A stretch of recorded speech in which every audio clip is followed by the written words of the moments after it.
यदि आप एक मैन्युफैक्चरिंग प्लांट के अंदर काम कर रहे हैं और उसके अंदर बहुत ज़्यादा दिक्कतें हैं, कस्टमर के जो ऑर्डर्स हैं वो टाइम पर नहीं जा रहे, मशीनें बहुत ज़्यादा फ्रिक्वेंटली ब्रेकडाउन्स हो रही हैं, रिजेक्शंस बहुत ज़्यादा आ रहे हैं, तो इन सबको मैनेज करने का एक तरीका है जिसके अंदर आपको इनिशियली 3 ऐसे सिस्टम हैं जो लगाने चाहिए। सबसे पहला जो सिस्टम है वो है प्रोडक्शन मॉनिटरिंग का सिस्टम, जिसके अंदर आप क्या करेंगे, आवरली प्रोडक्शन रिपोर्ट शुरू करेंगे, डेली प्रोडक्शन रिपोर्ट शुरू करेंगे और ओई शीट शुरू करेंगे। आवरली प्रोडक्शन रिपोर्ट से क्या होगा, आप आवरली बेसिस पे चेक कर पाओगे कि कौन सी मशीन आपकी कितनी आउटपुट दे रही है।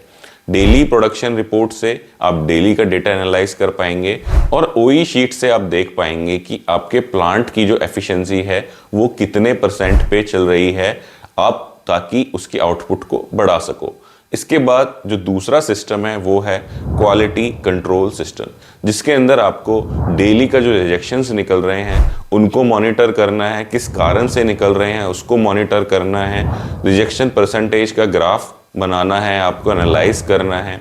सेटअप अप्रूवल आपको करना है कि भाई जब भी कोई पहला जो प्रोडक्ट है वो मशीन के ऊपर लगेगा तो क्वालिटी इंस्पेक्टर या सुपरवाइजर उसको वेरीफाई करेगा कि एज पर स्पेक बना है या नहीं। पता चला आपने उसको चेक ही नहीं किया और रिजेक्शन बनती चली गई। इसके बाद आता है ब्रेकडाउन मेंटेनेंस या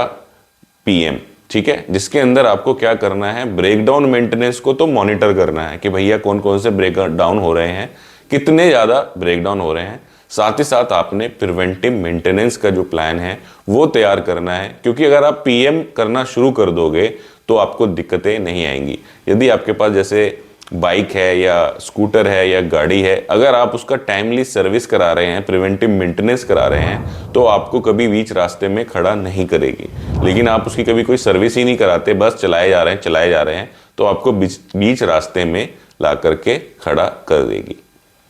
तो ये 3 चीज़ें आप अपनाइए और आप अपने प्लांट की जो आउटपुट है उसको बढ़ा सकते हैं।